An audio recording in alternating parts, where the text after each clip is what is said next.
When it comes to predicting the success or failure of a relationship, Drs. John and Judy Gottman of the Gottman Institute have identified 4 key behaviors that signal serious troubles ahead. Dubbed the 4 Horsemen of the relationship apocalypse, these behaviors are criticism, contempt, defensiveness, stonewalling. These communication patterns, if left unchecked, can erode connection and intimacy over time. But the good news? Each of the 4 horsemen has a proven antidote, practical strategies to replace destructive habits with healthier, more constructive ones. Criticism can be countered with a gentle startup, expressing needs without blame. Contempt should be replaced with building a culture of appreciation and respect. Defensiveness is best addressed by taking responsibility, even if only in part. Stonewalling calls for psychological self-soothing, giving yourself time to calm down and re-engage. Understanding these patterns and learning how to shift them can be transformative for any relationship. We've all been there. Your partner forgets to do something important, or maybe they say something that rubs you the wrong way. You feel frustrated, maybe even hurt, and suddenly you blurt out, "You never listen, you're so selfish." That's criticism. And while it might feel like you're just expressing your emotions, it is actually one of the most toxic patterns in relationships. According to Dr. John and Judy Gottman from the Gottman Institute, criticism is one of the 4 horsemen of the apocalypse, the relationship apocalypse. Predictors of divorce and serious relationship distress. Criticism goes beyond a simple complaint. It attacks your partner's character or personality. It often uses words like "you always" or "you never." It's the difference between "I'm upset you didn't do the dishes" and "you never do the dishes, you're so lazy." One is a complaint. The other is a character assault. But here's the good news. Criticism has a clear antidote, the gentle startup. The gentle startup is all about expressing your own feelings and needs without blame. It is grounded in kindness and responsibility. Instead of pointing fingers, you own your emotions and make a specific request. It sounds a lot like I statements, as in, "I'm feeling frustrated or upset because I still see the dishes and I asked for them to be done." Using this, people are less likely to be frustrated or upset. Let's go back to an earlier example. Instead of saying, "You never do the dishes, you're so lazy," say, "I feel really overwhelmed today, and it would mean a lot to me if you could help me with the dishes tonight." Do you feel a difference? It's not just softer, it's more effective. It opens the door for connection instead of triggering defensiveness. President Gordon B. Hinckley, in speaking to women during General Conference, has said, "I would plead with you, women, young and old, to restrain your tongues in criticism of others.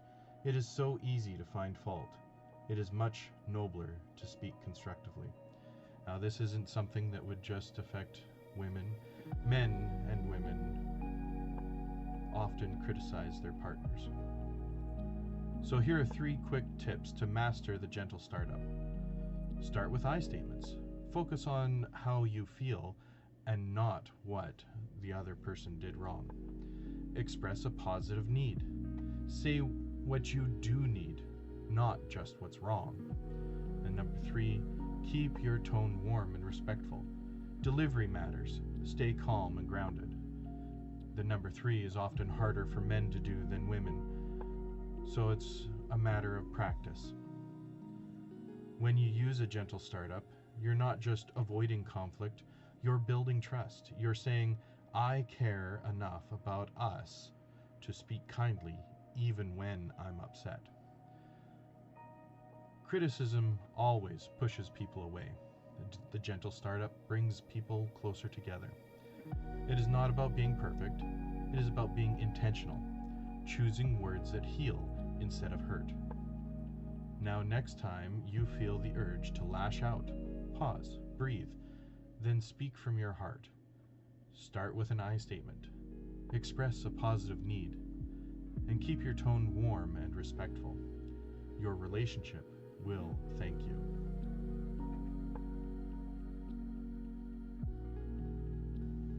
A rolled eye, a sarcastic comment, a mocking tone. These might seem like small things in the moment, but they can be incredibly destructive in relationships. This is contempt, the most dangerous of the four horsemen. Contempt is more than just frustration.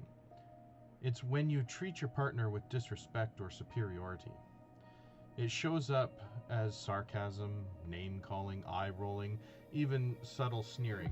It sounds like, "Oh, you forgot to pay the bill? Shocking. You're useless as always." Contempt doesn't just hurt feelings. Research from the Gottman Institute shows it's the #1 predictor of divorce. Why? Because it erodes the very foundation of your connection, mutual respect. So how do we fight contempt? The antidote is powerful and simple. Build a culture of appreciation and respect. When couples regularly express gratitude, admiration, and fondness, they create a buffer against negativity. They remember why they value each other, even in conflict. A famous quote from President Monson is, "Never let a problem to be solved be greater than a person to be loved." Here's how to strengthen your culture of appreciation. Catch your partner doing something right. Instead of focusing on what's missing, notice the small good things. The, "Hey, thanks for making me breakfast this morning. I really appreciate that." Express admiration often. Share what you love and respect about your partner, daily if possible. "I love how thoughtful you are with the kids," is an excellent example. Reminisce on the good times. Remind each other of shared memories and moments of connection. "Remember our first road trip? I still think about how fun that was." Create rituals of connection. Whether it's a kiss goodbye or a check-in after work, make appreciation a habit. Have a journal that you record all the good things that you notice, and share that journal with your partner. Let your partner write in it as well, catching those good times and those good things. And then when a moment of fighting, a moment of negativity comes, stop, breathe, take a moment, read the last 10 entries, read the last 20 entries, to remind yourself what your relationship actually is. The vast majority of our relationship with our partners is either positive or neutral. Our minds are like Teflon for the good and Velcro for the bad. It doesn't take much for us to remember the negative.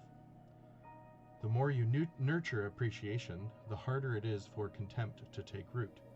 You're reinforcing the idea that your partner is valuable, not beneath you. That changes everything. Instead of "you're lazy," you might say, "I know you've had a long day. Could we figure out how to tackle this project together?" Contempt divides. Appreciation connects. Contempt assumes the worst. Appreciation notices the best. And over time, that difference can either break your bond or build something stronger. Relationships thrive on kindness, respect, and the simple act of saying, "I see you and I value you." So let's make that daily habit. Let's replace contempt with connection. Catch your partner doing something good. Create rituals of connection.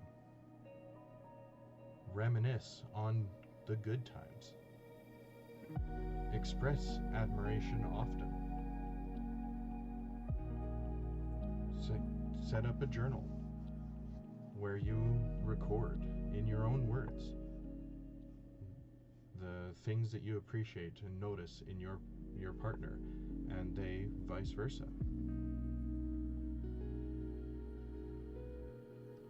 It'll be more effective to speak the things that you appreciate in the other person and be critical of yourself than the other way around. So let us speak the best in each other every chance we get.